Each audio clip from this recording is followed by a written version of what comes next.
ቤት በሚመለከት አንዱ ስብራት ብለን ያነሳነው የጉባ ብስራት የሚባሉት አንዱ ሃውሲንግ ነው።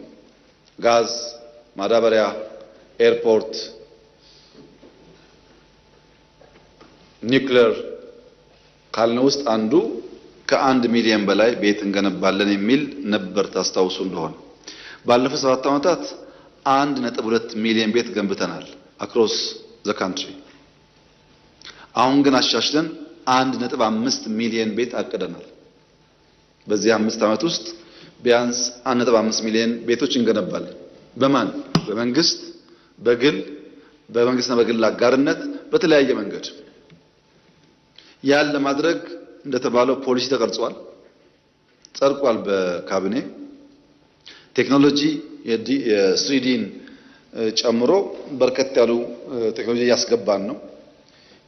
የኮንስትራክሽን ግብአት ፋብሪካዎች አብዛኛዎቹ እያለቁ ምርት እየጀመሩ ነው። ሰዎች ስልጠና ወስደው እየተዘጋጁ ነው። በሁሉም ክልሎች በገጠር በከተማም እንቅስቃሴዎች አሉ። እነሱን አጠናክረን በዚህ 5 ዓመት ቢያንስ 1.5 ሚሊዮን ቤት እንገነባለን። ለዚያም የሞርጌጅ ስርዓት እያበጀን ነው። ሰዎች ቤት መግዛት ካልቻሉ እንዴት መከራየት ይችላሉ? እንዴት ከገበያቸው እየከፈሉ በረጅም ጊዜ ውስጥ የቤት ባለቤት መሆን ይችላሉ የሚለውን ጉዳይ መንግስት እየሰራበት ይገኛል። ተባብረን ማሳካት የሚገባን ጉዳይ ነው።